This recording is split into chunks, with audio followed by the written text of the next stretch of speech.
बहुत सारे लोग ऐसी मान्यता रखते हैं, ऐसा मानते हैं कि गुरु संग कपट मित्र संग चोरी, याहो निर्धन याहो कोड़ी। और सुदामा जी दरिद्र इसलिए हुए हैं क्योंकि सुदामा जी ने छल करके चोरी करके कृष्ण से चने खाए।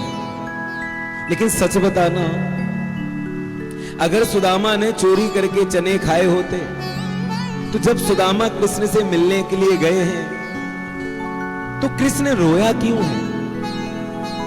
एक चोर से इतना प्रेम क्यों? एक छल करने वाले से इतनी करुणा क्यों? और आज कृष्ण नीचे बैठे हैं और सुदामा गद्दी पर बैठे हैं, पैरों को चूम रहे हैं, माथे पर चेहरे पर रख रहे हैं, और ब्राह्मण के पैर धुलाने के लिए जल नहीं बल्कि आंखों के आंसुओं से सुदामा के पैरों को धोया है। क्यों? कि देखी सुदामा की दीन दशा, करुणा करके करुणानिधि रोए, पानी परात को हाथ छुओ नहीं, नैनन के जल से पग धोए। आखिर क्यों?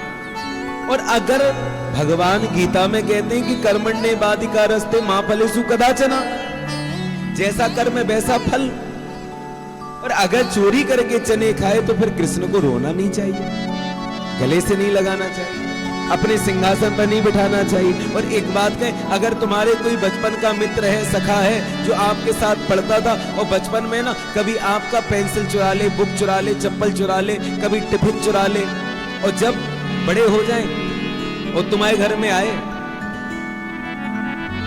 तो सच बताओ, क्या तुम उसको तिजोरी की चाबी दोगे? खजाने की चाबी दोगे?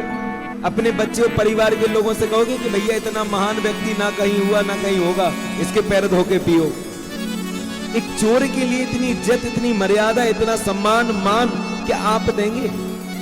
भैया पत्नी से कहोगे है तो देवर, लेकिन संभाल के रखना जेवर, कहीं लेके ना भाग जाए। चोर है, बचपन में बहुत चोरी करता था। बच्चों से कहोगे कि है तो काका, लेकिन ध्यान रखना घर में ना पड़ जाए डाका, क्योंकि बचपन से इसकी आदत ठीक नहीं है, चोरी करता है। श्री राधे श्री राधे।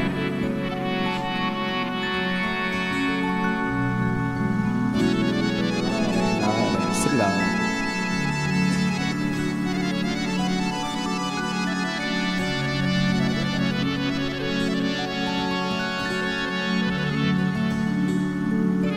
तो भैया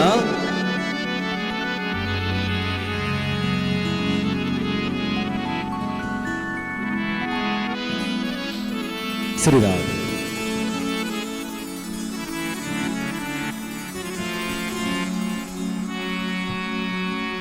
तो आप एक चोर के लिए क्या आप अपने दुकान के तिजोरी की चाबी देंगे?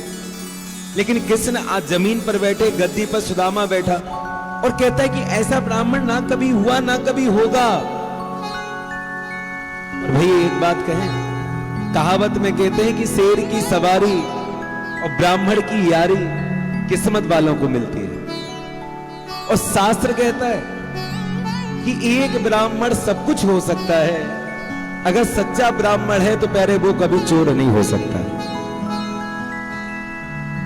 और सुदामा जी ब्राह्मण है तो वो चोरी कैसे कर सकते हैं? भैया वो चोरी करके चने नहीं खाए हैं, कृष्ण पे कृपा करके उन चनों को सुदामा ने खाया है। यह बात सुदामा भी जानते हैं और यह बात कृष्ण भी जानता है। कथा ऐसी है, हरि अनंत हरि कथा अनंत, कहीं सुनहि बहु विधि सब संत।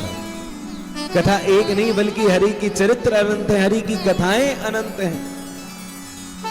एक कथा ऐसी आती है कि गुरुकुल में जब संदीपनी मुनि के आश्रम में कृष्ण और सुदामा साथ साथ पढ़ते हैं, उस समय एक घटना घटी कि अगस्त नाम के मुनि संदीपनी मुनि के आश्रम उज्जैन में भिक्षा लेने के लिए, और ये वही अगस्त मुनि है जो दुनिया के सातों समुद्र पीने का सामर्थ्य रखते हैं। इन्होंने कहा कि मां भिक्षाम दही।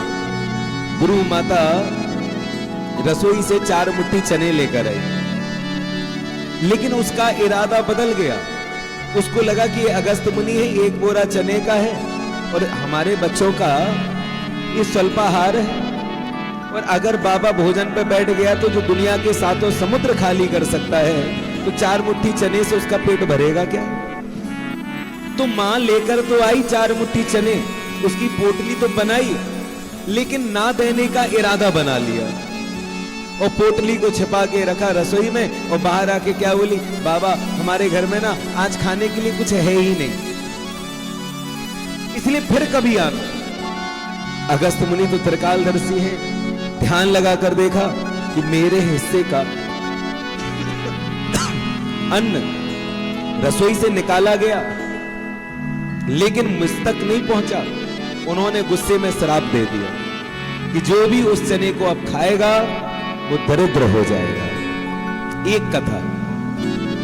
और दूसरी कथा ऐसी आती है, ये पौराणिक कथा है कि एक बूढ़ी मैया है जो लगभग 70-72 साल की है।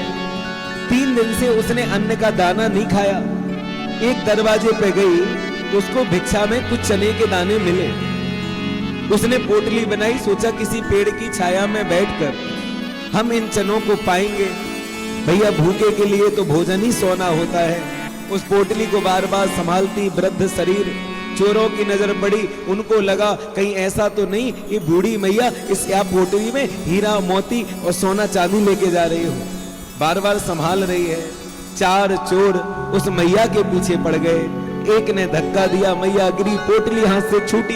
एक चोर ने उठाया, दौड़ लगाई, मैया रोने चीखने चिल्लाने लगी, अरे लाला बा में कोई सोना ना है, चांदी ना है, हीरा ना है, मोती ना है, अरे बा में खावे कितना ही चने के दाने हैं। लेकिन चोरों ने सुना नहीं। वो बूढ़ी मैया रोने लगी, मैंने लाला 3 दिन से कछु खाए ना है, मैं भूख से तड़प रही हूं। लेकिन उनने एक ना सुनी, लेकर भाग गए। मैया को आया क्रोध, मैया ने श्राप दे दिया, ले जाओ ले जाओ ले जाओ।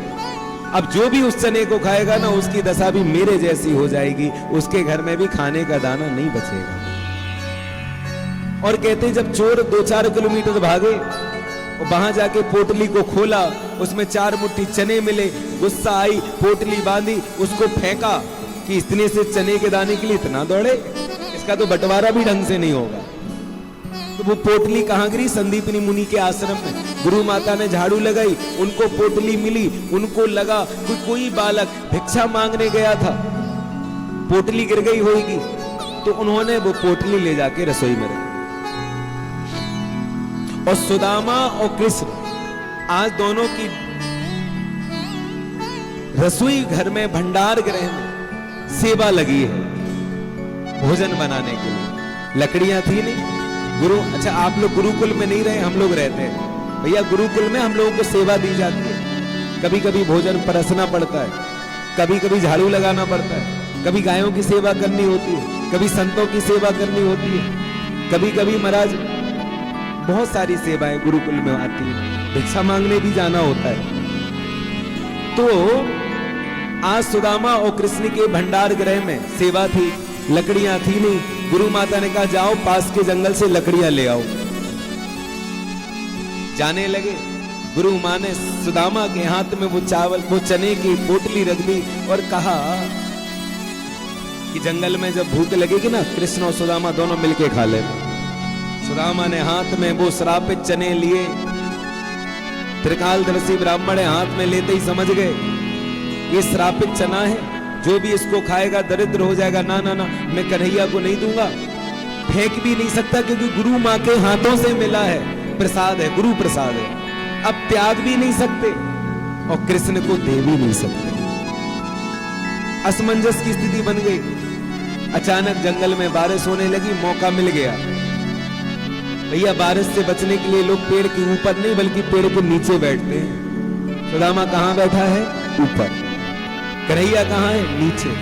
अरे मैं पानी से भीगता हूं तो भीग जाऊं, सर्दी खांसी जुकाम होती है तो हो जाए, लेकिन भैया मैं अपने मित्र कृष्ण को ये श्रापित चने नहीं खिलाऊं। चने खाने लगे।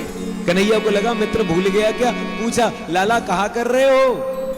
बोले कुछ नहीं, बस बैठे हैं। बोले नाना दांत की आवाज आ रही है, कछु खा रहे हो क्या? सुदामा बोले ना ना ना, वो ठंडी लग रही ना तो दांत कड़कड़ा रहे हैं। लो, और सारे चने खा लिए।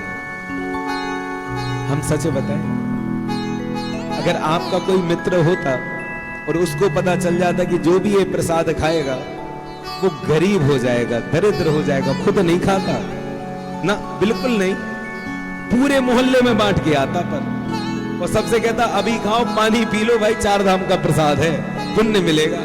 है तुम्हारी टांग टूटे तो टूट जाए, तुम गरीब हो तो हो जाए, अपनी मौज होनी चाहिए। लेकिन धन्य है सुदामा जो सब कुछ जानते हैं, लेकिन फिर भी कृष्ण की गरीबी उन्होंने अपने जीवन में सिरोधार्य कर ली, और यह बात उन्होंने कृष्ण से कभी कही नहीं। ये बात सुदामा भी जानते हैं और यह बात कृष्ण भी जानते हैं। और तभी आप देखें, आप कथा में भाव देखो, एक चोर का ऐसा भाव कभी हो ही नहीं सकता। कहते हैं कि जब श्री राधे यहां जिन शब्दों का प्रयोग सुदामा जी के लिए किया गया है, सुखदेव जी ने उन शब्दों का प्रयोग तो किसी महापुरुष के लिए भी नहीं किया। भागवत में लिखा कि कृष्णस्यासि सखा कश्चित् ब्राह्मणो ब्रह्मवित्तमः विरक्त इंद्रियार्थेषु प्रसन्नात्मा जितेन्द्रियः। क्या कहा कि कृष्णस्यासि सखा कश्चित्, ये कृष्ण के बचपन के सखा हैं। ब्राह्मणों ब्राह्मण हैं, ब्राह्मणों ब्रह्मवित्तमः, खाली ब्राह्मण नहीं है, ब्रह्म ज्ञानी है, और ब्राह्मणों में भी उत्तम कोटि के ब्राह्मण हैं। विरक्त इंद्रियार्थेषु, अपनी इंद्रियों का, अपनी इच्छाओं का दमन कर लिया, जो प्राप्त है वही पर्याप्त है, अनुरक्त नहीं, विरक्त है, संसार से कुछ आशा नहीं रखते। प्रसन्न आत्मा, हमेशा प्रसन्न रहते हैं। जितेंद्र, सच बताओ, क्या इस श्लोक में कहीं पर सुखदेव जी ने परीक्षित के सामने सुदामा को दरिद्र कहा? भैया दरिद्र उसे कहा जाता है जो असंतुष्ट होता है, जो दुखी होता है, जिसे भैया कितना भी मिल जाए उसको लगता है कि आज भी कमी है, प्यारे वह दरिद्र होता है।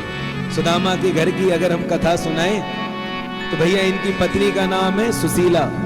अरे भागवत का जोड़ा एक सुदामा एक सुशीला, और कलयुग का जोड़ा एक कुदामा एक कुशीला। हाँ देखो भाई, इनके घर में खाने का दाना नहीं है, 4-4 दिन बीत जाते हैं भैया, खाने का एक एक निवाला भी बच्चों के मुख में नहीं जाता। लेकिन धन्य है सुशीला, कभी अपने पति से जिद नहीं करती, हट नहीं करती, लड़ाई नहीं करती, झगड़ा नहीं करती कि स्वामी हम क्या करें, घर में खाने को नहीं है। सारी रात आज सुशीला बच्चों के पास बैठी रहती है, गीला कपड़ा करके उनके होंठों पे रखती है। भूख से उनके होंठ सफेद पड़ गए, सुशीला को डर लगता है कहीं कोई बच्चा भूख से मर ना जाए।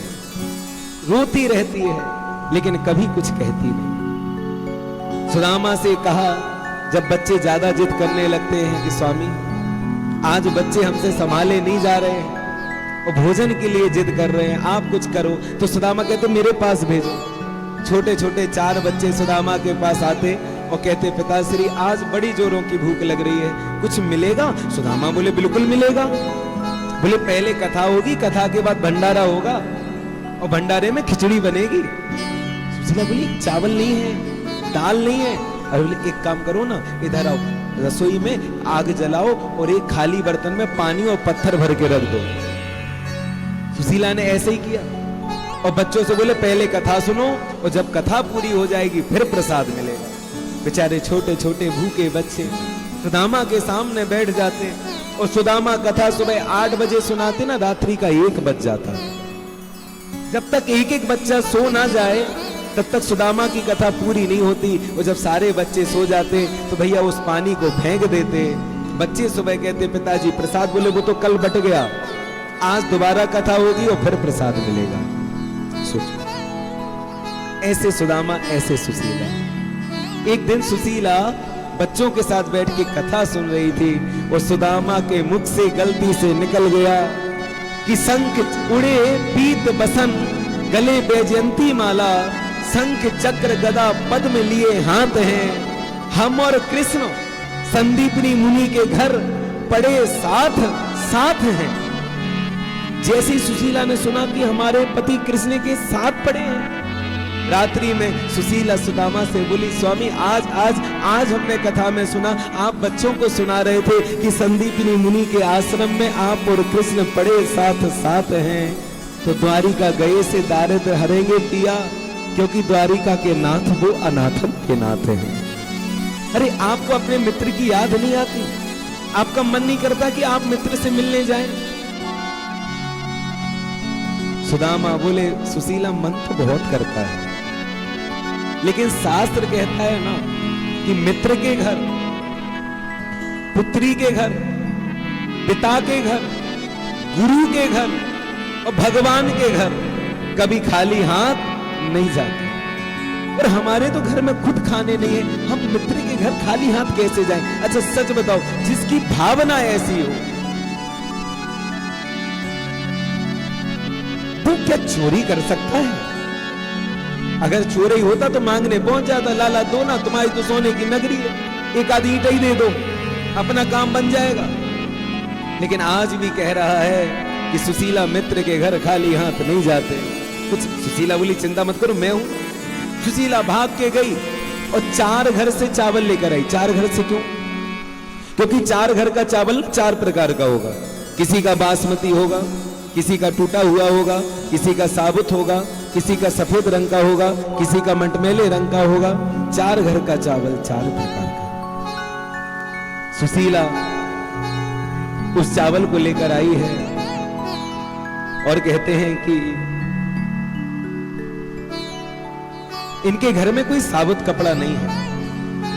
सुदामा जी की धोती को 20 से फाड़ा और 20 से फाड़ के एक तह के दूसरी तय करी है, दूसरी की तीसरी घड़ी, चौथी, क्योंकि कई छेद हो रखे हैं उस धोती में। और भैया 4 मुट्ठी चावल, उस धोती को 4 बार पलटकर उस कपड़े को मोड़ा, फिर 4 मुट्ठी चावल रखे, पोटली बनाई और कहा कि यह आप पोटली अपने मित्र को दे देना। यहां पर प्रसन्न हुए और कहा, सुशीला कृष्ण से कुछ कहना है? सुशीला ने कहा कि कृष्ण से जाकर ना केवल हमारी एक बात कह देना। क्या? कि हम आपके इतने बड़े भक्त हैं कि लोगों के घर में ना महीने में 2 एकादशी होती है, और कहते हैं ना हमारे घर में तो नित्य एकादशी होती है, बच्चे भी करते हैं कि 1 मास 2 पक्ष में 2 एकादशी हुए, पर मेरे घर गोपाल जी नित्य एकादशी हुए। एकादशी का मतलब जानते हैं? जिस दिन घर में अन्न नहीं बनता, अनाज नहीं बनता, कोई भोजन नहीं करता, उस दिन को कहा जाता है एकादशी। बोले लोगों के घर में महीने में 2 एकादशी होती हैं, लेकिन हमारे घर तो भैया पूरे महीने एकादशी है, क्योंकि कोई अन्न नहीं करता, भोजन नहीं करता, मरा सब बच्चे भूखे हैं। समझ जाएंगे बस, कहते ना भक्त है। एकादशी का व्रत चल रहा है। यहां पे सुदामा पोटली को संभाल के लकड़ी को टेकते टेकते चल रहे हैं। भगवान तो भक्ति की परीक्षा भी लेता है। रास्ते में पड़ी यमुना, नदी को पार कैसे करें? सुदामा जी घाट पर जाकर बैठ गए। आज हमारे कृष्ण कन्हैया स्वयं केवट बनकर आए हैं, रूप बदला, नाव लेकर पहुंचे। कहते अरे ब्राह्मण देवता, कहां जा रहे हो? बोले भैया हमें यमुना पल्ली पार जाना है। अच्छा तो पैसा दो। सुदामा बोले हम तो गरीब ब्राह्मण हैं लाला, हमारे पास रुपया धैला पैसा कुछ ना है तो कन्हैया। बोले कैसी बात करो, क्या कोई केवट फ्री में तुम्हें नदी पार कराएगा? कोई नहीं कराएगा। सुदामा बोले मेरे पास तो कुछ है भी नहीं। बोले फिर बैठे रहो घाट पे। थोड़ी देर बाद फिर आ गए, है तो कन्हैया, रूप बदले। ब्राह्मण देवता किसी जेब में चेक कर लो, शायद एक आध आना रुपया पैसा कुछ पड़ा हो। सुदामा बोले भैया अगर होते तो हम झूठ काहे को बोलते, पर हमारे पास ना एक धैला भी नहीं है। तो बोले एक काम करो, ये पोटली में क्या है, ये आप हमें दे दो, हम तुम्हें नदी पार कर देंगे। सुदामा बोले ना ना, ये पोटली नहीं देंगे चावल की। क्यों? बोले ये तो ना हम अपने मित्र को लेके जा रहे हैं, तुम्हें पार करना हो तो कराओ, वरना हम यहीं पे ठीक है। अब भगवान बोले देखो तुम जैसे गरीब ब्राह्मणों को ना हम फ्री में पार कर देते हैं, चलो आ जाओ। अच्छा आओ बैठ जाओ। बिठा लिया। अच्छा नाव आगे लेके गए नदी में, पूछने लगे अरे कहाँ जा रहे हो? बोले द्वारिका जा रहे हैं। अच्छा तो द्वारिका में रिश्तेदारी है? बोले ना। व्यापारी है? बोले ना। तो उधारी है, किसी से उधार दिया है तो लेने जा रहे हो? बोले ना। सुदामा जी से पूछा पर है क्या? तो सुदामा कहते हैं कि द्वारिका में ना रिश्तेदारी है, ना व्यापारी है, ना मेरी उधारी है। अरे द्वारिका में तो मेरे बचपन की यारी है। एक बार जोर से बोलो। अब तो कन्हैया बोले इसका मतलब बड़ी तगड़ी यारी होगी, रोज का मिलना होगा। अरे लास्ट टाइम आखिरी बार कब मिले थे? बोले बचपन में, और अब हो गए 55 के। अच्छा इतने दिन बाद। तुम्हारे मित्र का नाम क्या है? सुदामा जी बोले मेरे मित्र का नाम है कृष्ण। अब कन्हैया लगे हंसने। सुदामा जी बोले लाला तुम काहे को हंस रहे हो?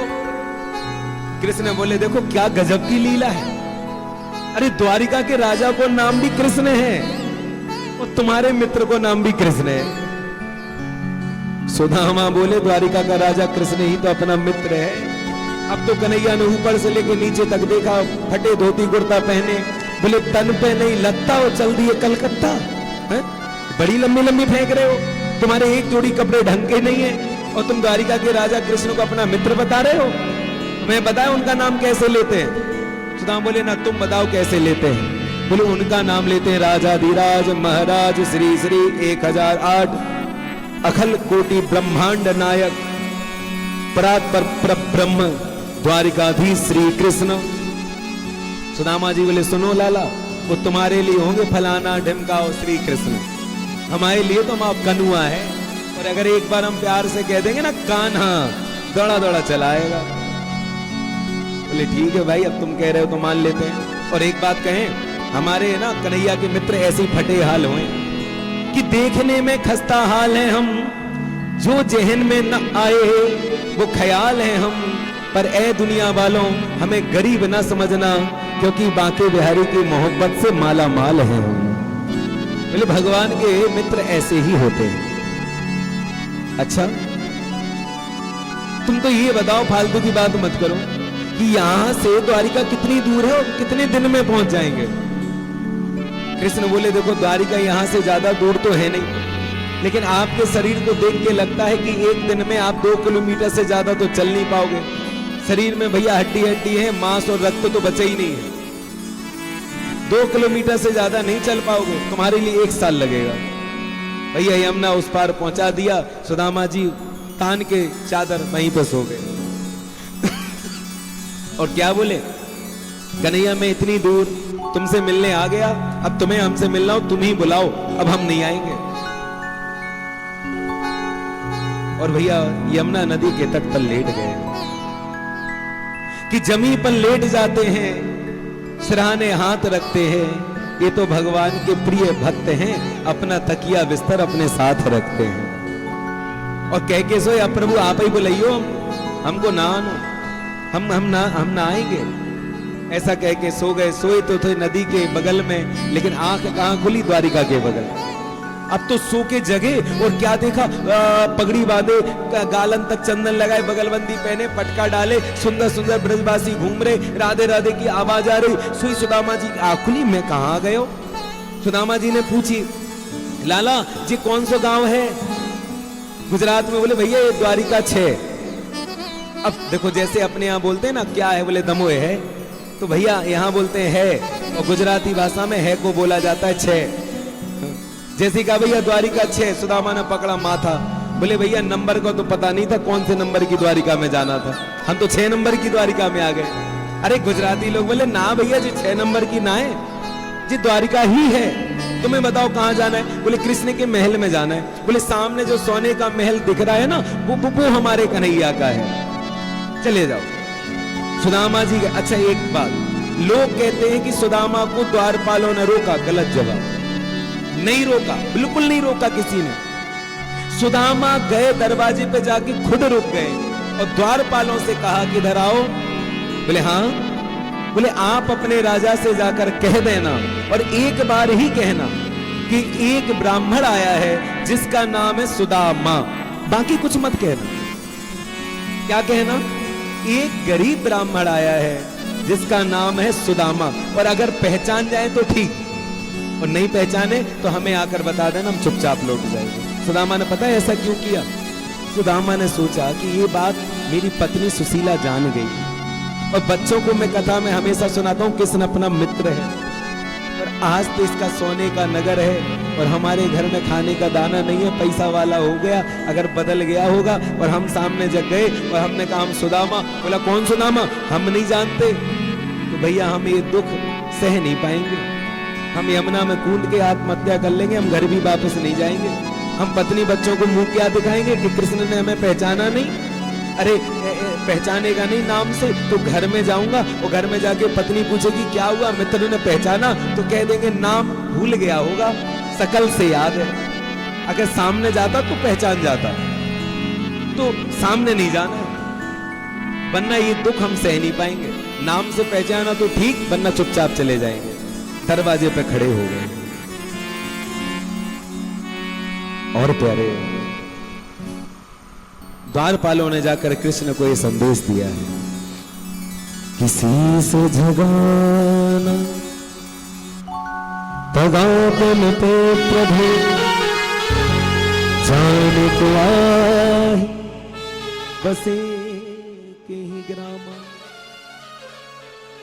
धोती फटी अरु दो पटी, कि पाए उपान है कि नहीं श्याम, कि द्वार खड़ो तुझे दुर्बल रहो चकिसो वसुधा अभिरामा, पूछत दीन दयाल को धाम, बतावत आ नाम सुदामा। और जैसे ही सुना सुदामा आए हैं, जो दशा भैया राम कथा में भरत से मिलने के लिए राम की हुई थी, आज वही दशा सुदामा से मिलने के लिए कृष्ण की हुई।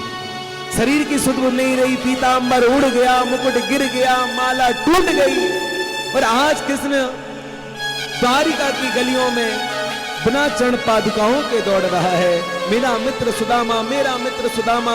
लेकिन कृष्ण जिस महल में रहते हैं, उस महल से बाहर आने के लिए 7 दरवाजे लगते हैं। सुदामा को लगा देर हो गई, लगता है कृष्ण ने पहचाना नहीं है, द्वारपाल बिजी हो गए। कोई सुदामा दरवाजे को छोड़ के गलियों में चले गए। कृष्ण आए, कृष्ण ने देखा कि दरवाजे पे सुदामा नहीं है। कृष्ण को शरीर की सुध नहीं है, ब्रज की द्वारिका की गलियों में दौड़ते हैं और दुकानदारों से पूछते, अरे तुमने एक ब्राह्मण को देखा, तुमने मेरे मित्र को देखा, तुमने मेरे सुदामा को देखा, अरे तुमने उस गरीब को देखा, अरे तुमने उस मेरे प्रिय मित्र को देखा जो दरवाजे पे खड़ा था, यही तो था, कहां गया? लोगों ने बताया इस गली से गया है अभी एक ब्राह्मण। कृष्ण उस गली में पीछे पीछे दौड़े और आवाज दे रहे, मित्र सुदामा, मित्र सुदामा, मित्र सुदामा। सुदामा के कानों में कृष्ण की आवाज पड़ी, पलट कर देखा, द्वारिकाधीश कृष्ण खड़े हैं, कृष्ण की आंखों में आंसू हैं, सुदामा वहां खड़े खड़े रो रहे हैं। कृष्ण ने हाथों को फैलाया, बोले मित्र क्या हमसे बिना मिले चले जाते? सुदामा वहीं से बोले, मित्र अगर मुझे जाना होता ना बिना मिले तो मैं द्वारिका आता ही नहीं। तो बोले दरवाजा छोड़ के गली में क्या कर रहा है? बोले प्रभु तुमने भी तो आने में देर कर दी। बोले अगर जरा सी देर होती तो मित्र तू मुझसे मिलता नहीं। सुदामा बोले तुम ऐसा कैसे सोच सकते हो कि मैं तुमसे बिना मिले चला जाऊंगा? अरे मैं तेरे महलों की 4 परिक्रमा करके यहाँ पे धरना दे के बैठ जाता, और जब तक तुझे जी भर के नहीं देखता तब तक तेरी नगरी को छोड़ के मैं नहीं जाता। सुदामा और कृष्ण दोनों गले लगे, रुदन करने लगे, दोनों की आंखों से आंसू बह रहे हैं। कृष्ण ने सुदामा का हाथ पकड़ा और हाथ पकड़ के उन्हें महलों में लेकर आए हैं। सारी रानियां आश्चर्यचकित हैं, उनको समझ में नहीं आया ये हो क्या रहा है। अरे इस गरीब ब्राह्मण के लिए कृष्ण काहे को रो रहे हैं? और आज कृष्ण ने सुदामा को ऊपर बिठाया, स्वयं उनके चरण अपनी गोद में लेकर नीचे बैठे, अपने अपने हाथों से उनके पैरों को दबा रहे हैं। एक पैरों में कांटा चुभा हुआ था, कृष्ण ने उसको अपने दांतों से निकाला और पैरों के तलुओं पे नजर गई तो वहां छाले हैं और होंठों पे मुस्कुराहट है। कृष्ण ने कहा मित्र क्या दशा है? तो सुदामा कहते हैं कि जिनके होठों पे हंसी, कि जिनके होठों पे हंसी और पैरों में छाले होंगे, अरे वही तो कन्हैया तेरे असली चाहने वाले होंगे। जो हर स्थिति और परिस्थिति में मुस्कुराता है वही तो तुम्हारा सच्चा भक्त कहलाता है। भगवान बोले मित्र तुम इधर पहले क्यों नहीं आए? आए इतने नहीं कितने दिन हुए, अब जाके याद आई है। पैरों में इतने छाले पड़ गए, पहले आ जाता। तो सुदामा कहते हैं कि रास्ते भर रो रो कर पूछा मेरे पाँव के छालों ने, रास्ते भर रो रो कर पूछा मेरे पाँव के छालों ने, बस्ती कितनी दूर बसाली दिल में बसने वालों। हे कृष्ण वैसे तो तुम मेरे दिल में बसा करते थे कि दिल में है तस्वीरें यार की, जब मन में आया गर्दन को झुकाया देख लिया, लेकिन जब हम परिवार के लोगों से सुनकर आपसे मिलने आए तब पता चला कि तुम्हारी बस्ती दिल में नहीं बल्कि कितनी दूर है। कृष्ण रो रहे हैं, सुदामा मुस्कुरा रहे हैं। बड़ी सुंदर कथा है। एक छोटा सा भाव, फिर इसके बाद आगे की एक कथा गाएंगे। हाँ।